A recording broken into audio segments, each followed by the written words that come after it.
Hello বন্ধুরা, দীর্ঘ 3 বছরের অপেক্ষার পর স্কুইড গেম সিজন 2 চলে এসেছে। আর আমার মতো অনেকেই স্কুইড গেম সিজন 2 এর জন্য অপেক্ষা করছিলেন। সবার আগে আপনারা যদি স্কুইড গেম সিজন 1 না দেখে থাকেন তাহলে অবশ্যই দেখে নেবেন। তো যাই হোক, আপনারা যদি এই চ্যানেলে নতুন হয়ে থাকেন তাহলে অবশ্যই এই চ্যানেলটিকে সাবস্ক্রাইব করে দিবেন।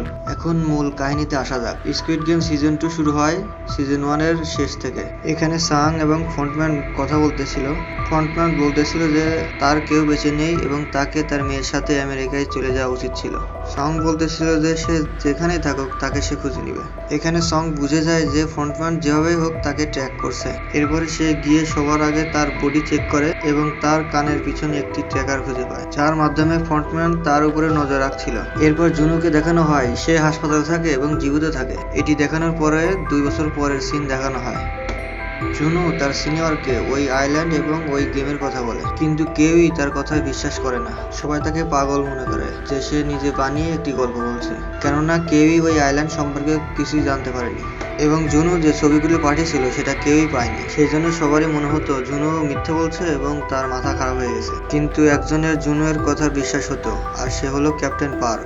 এই হলো সেই ব্যক্তি যে জুনুর জীবন বাঁচিয়েছিল যখন সে গুলি লাগার জন্য পানিতে ডুবে যাচ্ছিল। তো পরের 1.5 বছরে ক্যাপ্টেন পার্কের সাথে জুনু ওই আইল্যান্ড খুঁজতেছিল, কিন্তু সে এখন পর্যন্ত কিছুই খুঁজে পায়নি। কিন্তু প্রত্যেকবারই সে একটি করে আইল্যান্ডে যায়, কিন্তু একবারও কিছু পায়নি। ক্যাপ্টেন পার্ক এতদিন ধরে এই সবকিছু দেখতে দেখতে বিরক্ত হয়ে গেছিল এবং জুনুকে বলতেছিল যে তুমি এই সবকিছু ভুলে যাও। জুনু বলতেছিল যে এরপর থেকে সে আর এই আইল্যান্ড খুঁজবে না। এরপর সংকে দেখানো হয় সে গত 2 বছর ধরে ওই সেলসম্যানকে খুঁজতেছিল। এর জন্য সে এক ব্যক্তিকে হায়ার করে যার নাম হলো মিস্টার কিম। মিস্টার কিম গত 2 বছর ধরে তার সব লোকদের প্রত্যেক স্টেশনে পাঠিয়ে দেয়, কিন্তু কোনো স্টেশনেই আজ পর্যন্ত তাকে ট্যাকটিক খেলতে দেখা যায়নি। এখানে সং মিস্টার কিমকে বলতেছে তার গেমের 2 বছর হয়ে গেছে, এখন হয়তো ওই ব্যক্তি নতুন গেমের জন্য লোকজন খুঁজতেছে। এর জন্য মিস্টার কিমকে আরো বেশি লোকজনকে লাগাতে হবে। সেজন্য তাকে 10 মিলিয়ন ওন দেয়, কেননা ওই ব্যক্তিকে যদি না পাওয়া যায় তাহলে সামনের 1 বছর অপেক্ষা করতে হবে।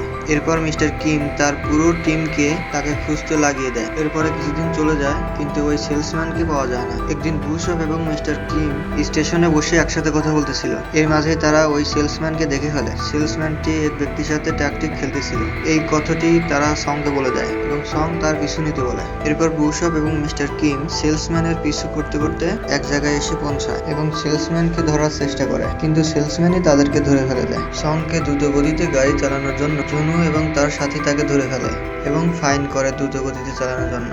ফাইন দিয়ে সে ওখান থেকে চলে যায়। জুনুর কাছে এই ব্যাপারটি আজব লাগে। সং নাম দেখেই তার কেমন জানি চেনা চেনা লাগে। এরপর সং টিমের দেওয়া লোকেশনে এসে পৌঁছায়, কিন্তু সেখানে কাউকে খুঁজে পায় না। এরপর আমরা দেখতে পাই যে পুশআপ এবং মিস্টার কিম সেলসম্যান সঙ্গেরই একটি হোটেলে বেঁধে রাখে এবং সেখানে তাদেরকে সেলসম্যান রক পেপার সিজার্স খেলতে বলে। এখানে অ্যানমি এবং মিস্টার কিম হেরে যায় এবং সেলসম্যান তাদেরকে গুলি করে মেরে দেয়। এরপর বুশপকে সব সত্যি কথা বলতে বলে। এরপর জুনু সং এর ডিটেলস বের করে। এরপর তার ছবি দেখে তার মনে পড়ে যায় যে তার ভাইকে খোঁজার জন্য সং এর সাথে মিলিত হয়েছিল, কিন্তু সে সং এর ব্যাপারে কোনো কিছু বলতে রাজি হয় না। এরপর সে ওই গাড়ির ব্যাপারে জিজ্ঞেস করে। এরপর সে জানতে পারে যে সানসেন নামে একটি কোম্পানি ওটি রেন্টে নিয়েছে। এরপর জুনু তার অফিসে এসে পৌঁছায়। সেখানে সেলসম্যানের কার্ড এবং তার পুতুল পাওয়া যায়। সেখানে একটি ফাইল পাওয়া যায় যেখানে সং এর হোটেলের অ্যাড্রেস পাওয়া যায়।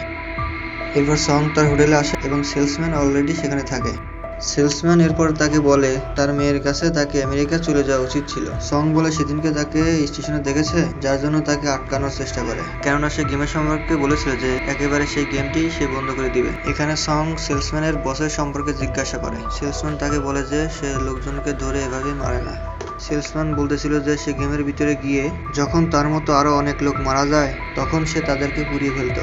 সে জানতো যে এই লোকজন দুনিয়ার আবর্জনা যারা কোনো কাজেরই না, এর জন্য তাদেরকে জ্বালিয়ে দিতে তার কোনো কষ্টই হতো না। এরপর একদিন তার বাপ তার সামনে চলে আসে এবং সে খুশি খুশিতেই তার বাপকে মেরে ফেলে দেয়। এরপরেই তার মনে হয় যে সে এই কাজের জন্যই তৈরি হয়েছে।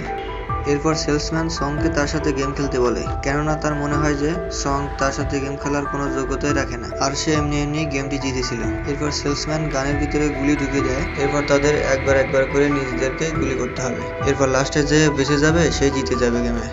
এরপর এক এক করে তারা নিজেদের মাথায় গুলি করে। এরপর লাস্টে সেলসম্যান পড়ে, যার কারণে তার মৃত্যু নিশ্চিত হয়ে যায়। এরপর সেলসম্যান গুলি চালিয়ে দেয় এবং তার মৃত্যু নিশ্চিত হয়ে যায়। সেই সময় জুন হোটেলে পৌঁছে যায় এবং তাদেরকে খুঁজতে থাকে। এরপর এক রুমের ভিতরে সে বুশপকে পায় এবং তাকে সঙ্গের ব্যাপারে জিজ্ঞেস করে। তারপর সে বলে দেয় যে তারা 410-এ আছে। এরপর সঙ্গের সেলসম্যানের কাছ থেকে একটি কার্ড পেয়ে যায়, যেখানে একটি ক্লাবে দেখা করার বার্তা থাকে। পরক্ষণে জুনু সেখানে চলে আসে এবং সঙ্গকে ধরে ফেলে। এরপর বুশপ পিছন থেকে এসে জুনুকে বেহুশ করে দেয়। জ্ঞান ফিরে সে সঙ্গকে বলে সেও গেমের ভিতরে ছিল তার ভাইকে খুঁজতে খুঁজতে, এবং তারা দুজনে গেমের ভিতরে একে অপরকে দেখেছিল। সেদিন তাকে জিজ্ঞাসা করেছিল যে সে ইনুকে চিনে নাকি। এরপর সং তাকে বলে যে মরে যাওয়া সেলসম্যানই তাদেরকে গেমের জন্য ডাক, যেখানে সে নিজে সেলসম্যানের সাথে খেলতেছিল এবং নিজের গেমে সে বিপদে পড়ে গিয়েছিল। সুতরাং এখন সে নিজেই সেই গেমটি বন্ধ করতে চায়।